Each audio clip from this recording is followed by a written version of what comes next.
vraiment magnifique. Je trouve vraiment magnifique parce que c'est une œuvre d'art. On a 4 œuvres d'art. Mais effectivement, Batouba Meme Liango n'a pensé au Bakani Seli. Artiste qu'on a na poto azala kuna Banski. Il y a ça là ba dessin na ba mur atagaka. Ça là bataga kitoko mais bayebi ete bamona ete on ne sait pas biloko utaka wapi.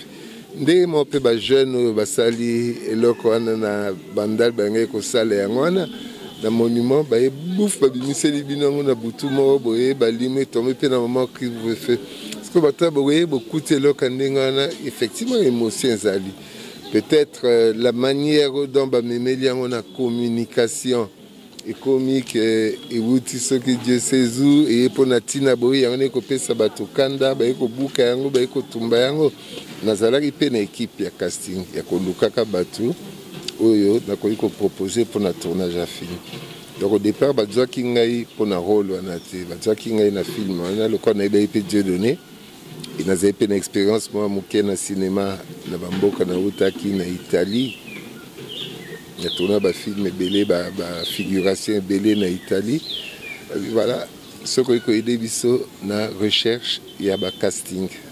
Il y a un décor d'exploiter par rapport, il y a séquence au beau par rapport il y a espace. Et La Vie est belle est tournée pratiquement dans la commune, à 7-8 communes, hein, mais Namatonge est tourné na Jakarta, et puis Jakarta. Ouais.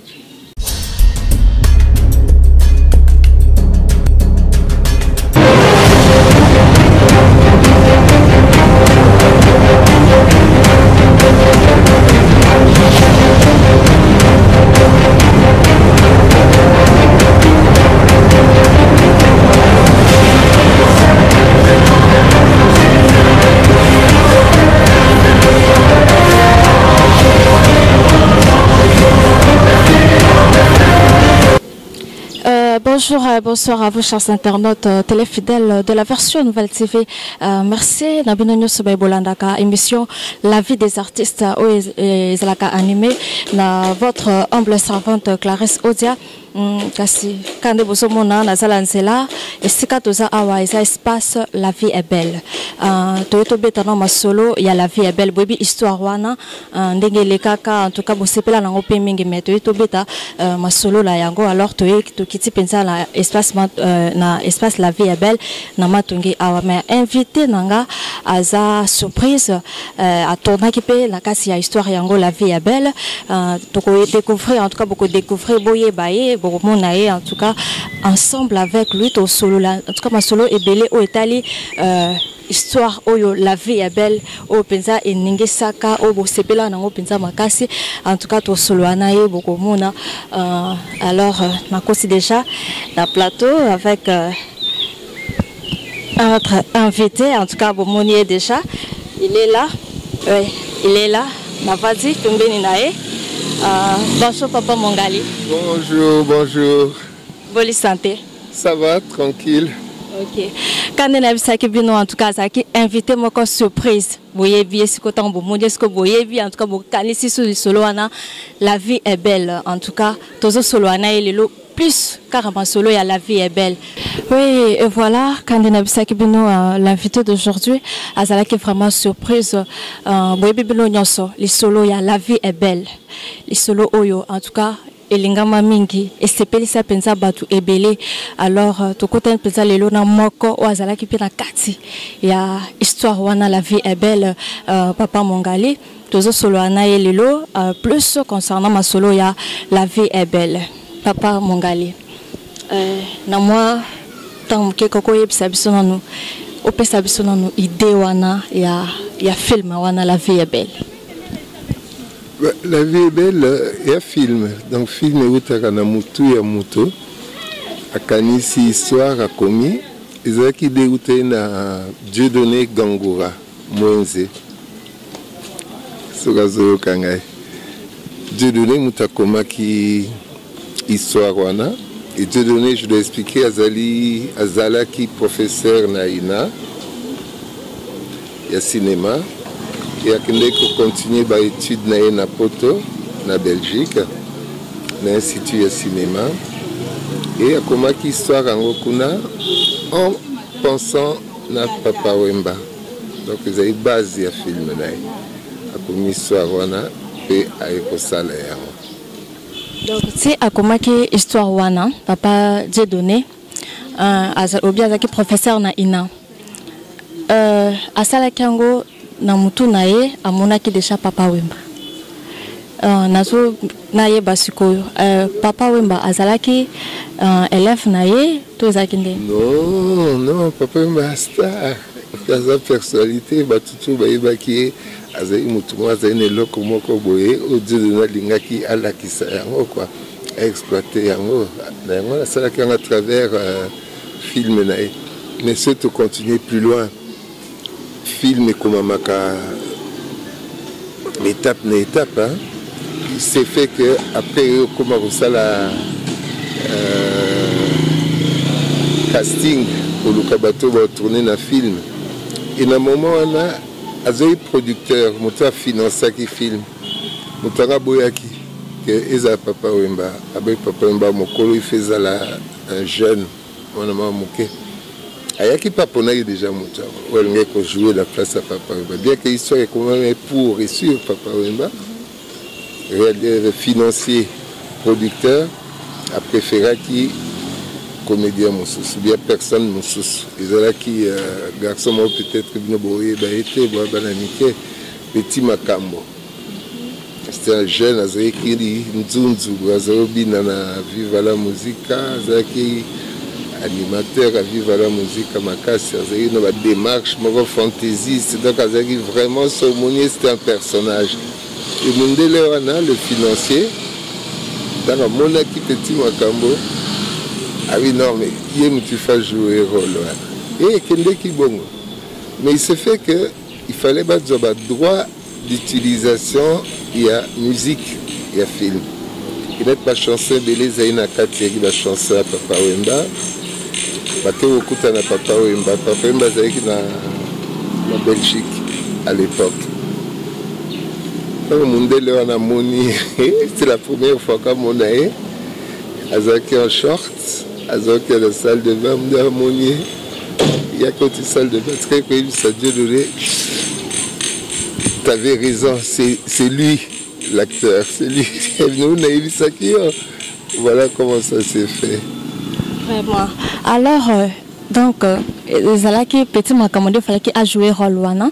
Non, c'est pas que petit Makamondé, il fallait jouer. Parmi les Mundele a retenu qui. Mais histoire et comment qui pour et sur Papa Wemba. Donc mutu oyo salaki casting ezai oyo a financé qui film wana. Bon, dans le cinéma tu as la production et puis on a des équipes, différentes équipes il y a cinéma. On a une équipe il y a la recherche, il y a lieu à tournage. Bisikani va retourner, batonini ba kozala wana et là on va ça dans poste et ça na ba responsable na yango quoi ba régisseur bazali oui bien puisqu'on a un métier et audiovisuel et na domaine à casting nazalaki pe na équipe ya casting ya kolukaka batu oyo na ko proposer pour na tournage à film donc au départ bazaki ngai pour na rôle wana te bazaki ngai na film wana le quoi na pe Dieudonné et nazali pe na expérience moi moke na cinéma na bamboka na utaki na Italie. Il y a tourné un film belé, figuration belé en Italie. Voilà, ce qu'on a aidé biso na recherche, il y a un casting. La comédie on va tourner na film. On a une équipe à casting. Na batumisus évidemment. En tout cas, merci beaucoup Zalaki. Na kati équipe wana ya casting parce que tout le bape moi muke rôle wana oyo kabibia jouaki. Ba film so bazaki to bakokai ko jouer en auto partant botali kaka elongi botali peut-être botali bobino ye bo juger que non ye aza capable ya ko jouer rôle oyo to ezalaki directeur muto casting pe salimaki pona rôle Kabibi esalemaki bato bafi ebele bayaki balekaki bafilma bango bademande bango bajoue mais kabibi biso te tozwaki équipe ya casting tozwaki ye te production bango mpe bazali koluka bato à un moment babi tozwi baye na après midi mo babi bazwi kabibi ngai personnellement na kabibi na ndenge wana donc ayaki kosala ba essai na esika tozali kosala casting te bazwaki ye ailleurs. Mais kotala siko lisolo oyo film wana La vie est belle tango bo tournango bo réussir penza na ko tournango pe sili et bimi pe na public ba monyango tango yo mo po vans po olandi film wana impression nous ala kina. Donc le premier visionnage d'Angaïmba Liboso Natalaki yango. Ils n'a Palais du Peuple à l'époque. Ils ont la grande première, il y a film, il y a présenté dans Palais du Peuple. Et Natalaki yango effectivement, on était waouh. Et là comme à casse parce que avant wana Congo tout ça comme film mingité hein. Ba film tout ça là na mboka na bisawa toina bala nikyo tozo mona liboso ba matamata et pilipili bino peut-être boyi bien noté ils avaient ba film moko humour ça m'a écalé avant l'indépendance après on a tout mona ba film ya Vienanga Kwami ba film monsieur Salman mais ils ont beaucoup plus approche il y a documentaire que film il y a fiction. La fiction, c'est l'histoire, moi, je t'ai inventé, je raconté documentaire, c'est la réalité au Bakolakis. Donc, tout le monde a effectivement, tu as touché ma boque Betamaki après la fin, il y a projection, quoi.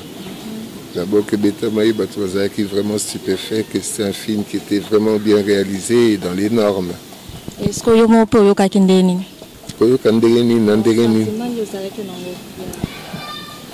Non, mais bon, par rapport à jeune ou par rapport à film. Par rapport à jeune film. Non, par rapport à film, effectivement, j'étais héberlier, mais par rapport à jeu, bon, tout le temps, à place il fallait na salle à boyer, place il fallait na jouer, boyer, bah séquence, monsieur, super na tourna, na mon ba monter, on a filmé, bah partie monsieur tout ça là, na nina ba monter en côté, parce que film étant beau ça là, bah au filmer biloque belé, mais dans montage, bah au monter et l'autre singeli. Tu vois, donc il y avait un film, c'était là qui, mais il y a une partie belé oyo et mon anate, voilà, effectivement. Mais ce que tu le bilan après projet oyo La vie est belle, tant que c'est ça qui est en gros, vous avez un projet monsieur surtout. Oui, le projet Zalakaka, heureusement, le projet Zalakaka, même suite La vie est belle et comme maman, nanda konazana yango. Le titre sous La vie est belle 1 ou La vie est belle 2 la vie est ici. Ouais. Dieu donné Peka Mtakoma Kiango. Vous avez une recherche à financement à présenter Bissango na Papa Wemba, tout à qui tout c'est qui est histoire magnifique. Tout spécialité d'un point de vue nabiso, bandé tout le monde a recadré, retouché. Bon, Azaki Pena. Dans le moment, il y a recherche à financement, il y a production. Mais hélas, voilà que papa a écouté Kabiso. Merci beaucoup, en tout cas, merci à maman Caroline Mbumba, la conseillère, en tout cas, merci beaucoup. Sans oublier papa Jean-Pierre Moulongo, merci vraiment. Tout semble là, toujours continuer, monsieur Labisso.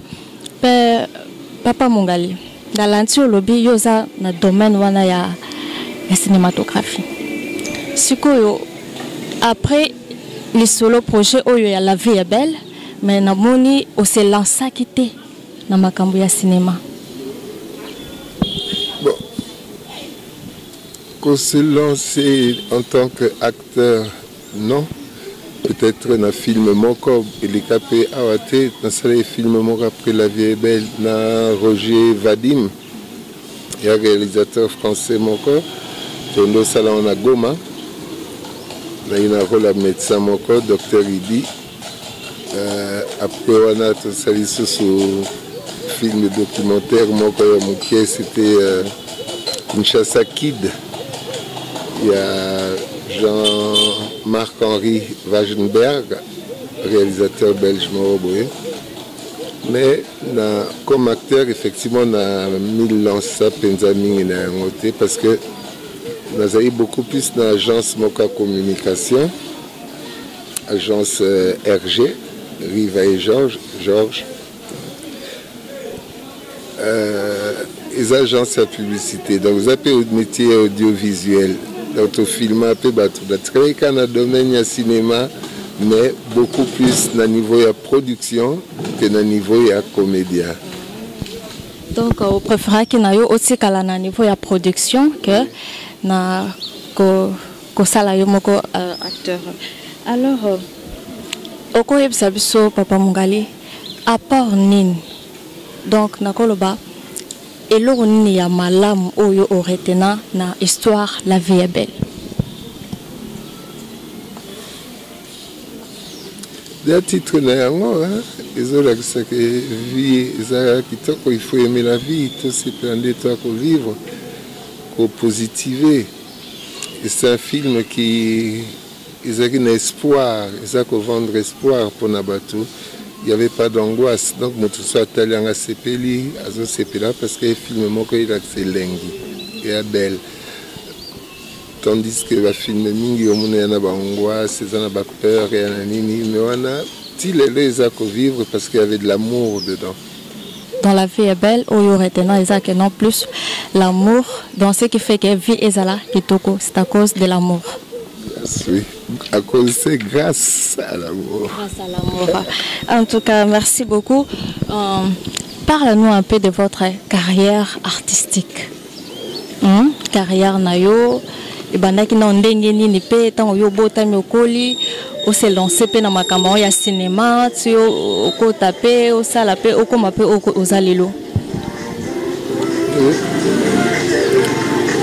Une très bonne question. Études dans Saraki, ils ont des études artistiques. Il y a une académie des beaux-arts.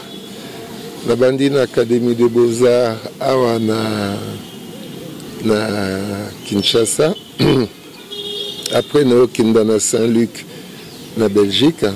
On a dans les années 70, à Saint-Luc. Après, on a continué à Brera, les écoles école de beaux-arts na Milan, na Italie, il y a mon aîné, et na sa sculpture. L'étude, nous avons une sculpture monumentale. Comme ça, à Bikeko. Parallèlement à cela, quand on a na Kisasa, on a film La vie est belle. On a salle production belé na Porto na Italie. Depuis tant que nous avons étudié, nous avons une bourse pour nous avons il faut savoir que libanga ba misala ya pembeni. Et na Italie misala ya mike ya pembeni surtout pour la biso ba jeunes noirs à l'époque, ils avaient ba figuration dans ba film. Et comme en Italie ba tourner ba film belé et souvent on a besoin ba noirs, ba jeunes noirs et tout, bazozo abiso nga baninga misusu ba milieu toujours que na ko tourner banini wana ba film toujours vivre un peu dans l'univers wana cinéma et na Rome ils Cinecittà, c'était la cité du cinéma genre ya Hollywood na États-Unis et quartier monene ba décor kili za ba décor akala ba décor asika ba décor futuriste ba tonga monene na quartier wana et so ba tourner mais bien la studio B, bien la studio C, bon, on a tamboula partout autour du quartier par rapport à la séquence de film Oyo, Bozolimo Sala. Donc, on a reconstitué le décor na Kati Esika. Donc, on a un peu plongé dans le domaine à partir il y a passage, il y a vécu en Italie, quoi. Et dans les années 83, 84. On a fait la préparation à filmer La vie est belle, pour ça, ils ont qui tout à fait normal, Dieu donné à Sengangaï, na Maboko, na Masolo. Vraiment, rappelez ce année où le film Nezalaka tourné La Vie est belle, le bien année 1900. La Vie est belle est tourné en 86, 87. 86, 87. Il faut avoir 86, 87. Ouais. Ok, merci beaucoup. Alors. 85, 86, ouais, bah, 86. Ouais. Ok, alors, et c'est quand vous allez ma copine, oui, La Vie est belle. En tout cas, historique, tout le solo, pesa yanda ko oyo, ko bete la biso ona.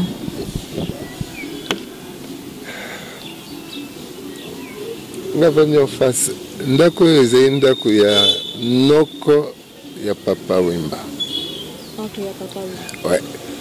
Comme on est ici, Papa Henri Chongo. Notre Wemba Chongo, Wemba Dio, Ezaki Henri Chongo. Azali osala ba Victor Nendaka, ba Mobutu, ba politicien kala ya Kisasa. Azaka mobali mwasi na ezaka Mama Vicky Njoli. Mama Vicky Njoli, c'était la première femme où elle a permis de conduire na Kinshasa. Et on se bakende et tangu edi aikozoya esika oyo en location pour notia conglomérat ya artistes nyos ya différentes disciplines baye abavanda esika mo ba s'exprimer kombo la meilleure yazwaki ezalaki ndako ezesika bato bavandaka bato bazalaka ndako ngo eloko mpe frappaki ya La Vie est belle. Essaye non peu symbiose ya bien parce que bato ebele bayebi que La Vie est belle esalema awa, bien que c'est pas vrai. Esalema awa te ezali mpe awa ezali parmi badécor bato bayaki kotala tanto oluka badécor esika nini ndako ya film ekosalema oyo ezali parmi badécor visité et badécor retenu. Donc si nous comprenons bien, l'histoire La Vie est belle, tournant à Awate. Oui, tournant à Awate. C'est le masque wapi. Bisike Bele, dans le monde audiovisuel, film et ses salima. Intérieur yandako toko sala awa. Mais libanda yandako ango toko sala ona masina. Kikuku yandako ango toko sala ona Njili. Donc il y a des décors d'exploiter Kango par rapport à la séquence au Bokolingakosala, par rapport à l'espace. Et La Vie est belle est tournée pratiquement dans la commune, à 7-8 communes, hein, mais Namatonge est tournée na Jakarta. Et puis Jakarta, ouais. C'est ma commune. Voilà, et puis Wenzera Zandole Zagayana, et puis Emoura de Kanabutu, Aoteka Kamundele. Séquence Yamatonge et tourna Mawana. Ndaku, tu vas tourner, papa ne pas à se pendre. Tournant dans le pan où on a sima. Ah, Ndaku est retenu, on a été assis, mais ils ont retenu. Mais il se fait que les années n'en étaient tout était. Ils ont correspondre à décor autozako Luka, c'est-à-dire le pan au Moga Munene, la porte c'est le locataire rébellé pour maman na satalo na porte. Donc on a tous les ans à 4 films mais après on dit que Luka bisika oyo ekokani na ndenge réalisateur ou bien script et komama qui donc le comme ça là en avant que Luka balieu et ça m'a appris mon pende de acteur. L'acteur n'a aussi commis bango te histoire na bango mais c'est beaucoup luka bato baza ko correspondre na likambo yo komi nde mo pe na ndako papa Wemba sepandaki to kuno zango na sima ya prison na Selembao juste na baba moko mibaye na sima ya prison le pango ngo ezali wana et peut tournaki séquence wana papa Wemba na boîte ezalaki na komba boni ezalaka nini na côté palais de marbre boîte mo ezalaki na se wana en face na yango totonaki intérieur kuna etant papa Wemba azobima na cuite azolala oseka tokosala yango na Gombe na casino. Donc babisi que c'est belé beaucoup ça ba décor Merci beaucoup en tout cas. Et voilà, merci, vous comprenez que en tout cas histoire La vie est belle et ça qui est tourné en tout cas bisika est belé. Papa Mongali. Au Tekolo suite il y a La vie est belle et ça. Mais vous tournez que La vie est belle l'année 1985-1986. Et pourquoi pas dans 90, année 90, même 2000, beaucoup que ça la suite il y a film Wana La vie est belle. Mais oui, bien on se vivre na biso na mboko au Congo, la réalité na yango na ba problème na yango, ba piège salema, ba ne salema, ba oui ba film ndenge wana il faisait financer, il ba financement minene. Et le financement, le pays est assuré. Pour retourner dans l'assurance, le matériel, le bango et tout. Donc, mingi bazaki sobayoki ke ekoya na Congo, na Afrique, surtout na Congo, bazobanga. Et puis, réalité politique ya mboka ndenge ezali na tango wana, bato bazali nozwa ba risque wana te. Ane ezali temps molai. Ezali temps molai wana. Bon, merci beaucoup. Alors, étant que cinéaste, au cours de sa différence entre cinéma, théâtre et puis série. Et puis série. Bon, série déjà le bien ils série donc il landenaka. Moi comme il balé misato mine ils la maka. Alors que nous c'était cinéma, mais na film fiction. C'est fiction, ils ont histoire moko bandine bandeli Tina Suka et Sili, c'est la deuxième, ils ont une histoire mosu c'est bandé bandeli nango Tina Suka nango, mais fiction, ils ont moulaï de série et moulaï mais bozo dzaka banda munda munakati mais histoire ils ont continué kanabino et cause à 350 épisodes, tu vois. Les autres tambolaka nde badona beje zalaki nde tout le monde a ba série na télévision. Théâtre théâtre normalement ils allaient batu baza ko jouer en direct et public et zolanda bango en direct donc baza en plein dans le vif et c'est ça qui est magnifique. L'émotion na bani na zo jouer ngo batu partager na acteur directement. C'est le moment génial. Mais cinéma, aux autres joueurs, nous couper, recommencer, tu vois, et puis dans le montage, il faut monter et là, pour ça, le film. Okay, merci beaucoup. Alors, Yomoko, ce que vous anticipez aux Hollandais, cinéma, au Bandona, au théâtre, au série, vous avez le mot reproché à Bango? Encore reproché, non. Pourquoi on reproche? Le reproché, bazo sande bosa na ba moyen bazana yango to reprocher peut-être conseil bien moi aperçu mon corps ezali que bazo laisser libre cours na improvisation, c'est-à-dire bon il y a neta ba tourner séquence ba ibisi comédien histoire ndeni ezali ya likambo esengeli ya sala. Et puis batiki filmer batiki à ça la makambo balobine. Alors que normalement dans le cinéma il faut ékomama. Même parole nayo même makambo loba ékomami za chronométré. Baby que tu soli pendant 2 minutes, pendant 1 minute, pendant 45 secondes. Et ça l'est mis. Donc déjà wana et heureusement bisatana ba comédien belé à théâtre ba makasi fort et ba komemaka yango bongo. Parce qu'il n'y a pas beaucoup de choses qui sont vraiment écrites au départ. On a pas de dialogue surtout. Et puis deuxième chose, c'est le silence. Dans le cinéma, silence, c'est appelé parlant. Moi, c'est quand il faut que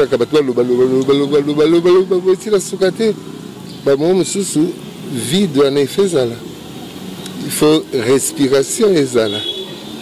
Et souvent, c'est au temps la biso, la respiration est rare. Si je peux faire ma critique, moi, comme balé à Mickey. Je peux critiquer dans le Merci beaucoup, Papa Mongali. Donc, comme il a souka émission la bisoumain, qu'est-ce que y a curiosité pour na oza awa, oyoki événement où tout ça le bandal. À propos, il y a monolithe, soit ne bimaki en to ebité, yotan oyoka qui en pour mona qui ma joana. Donc, on trouve qui en comment? On trouve vraiment magnifique. On trouve vraiment magnifique parce que ça est une œuvre d'art. On a 4 œuvres d'art. Mais effectivement, Batouba Mémé Liango n'a pensé au Bakani Seli. Artiste qu'on a na Potazala, kuna Banski. Il y a ça qui a dessin dans le mur, à Tagaka. Ça a bataga kitoko, mais bayebi était bamona était on ne sait pas biloko utaka. Nde mo pe ba jeune basali eloko wana na bandal bange ko sala yangwana na monument ba bouffe ba bimiseli binongo na butu mo boye balime tombe pe na moment qui vous fait. Parce que bata boye beaucoup de eloko ndengana effectivement émotion zali. Peut-être la manière dont ba memeli yangona communication économique et outil ce que Dieu sait où et pour natina boy y a un côté sabato kanda ba ko buka yango ba ko tumba yango mais fondamentalement ils a œuvre d'art et ils a magnifique donc œuvre d'art là ils a na signification haute ba imaginer que non c'est parce que kenganya sala ki boye mboka komi boye to bomonye loko c'est que mboka ils a sous malamte non rien à voir voilà ce que zo la qui ça va penser au mota comme mara motu na ye ndeka za ko ngolati sango na makambo ya za ko mono rien de tout cela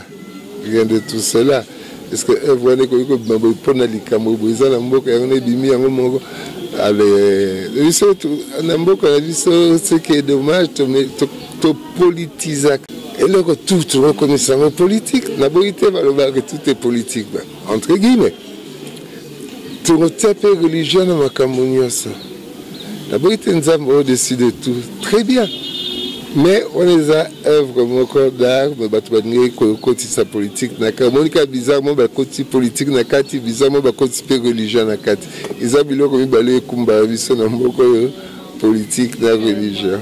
En tout cas, merci beaucoup. Nous sommes à la fin, Papa Mongali. En tout cas, Lobayasuka pour na balanti o balanti biso le.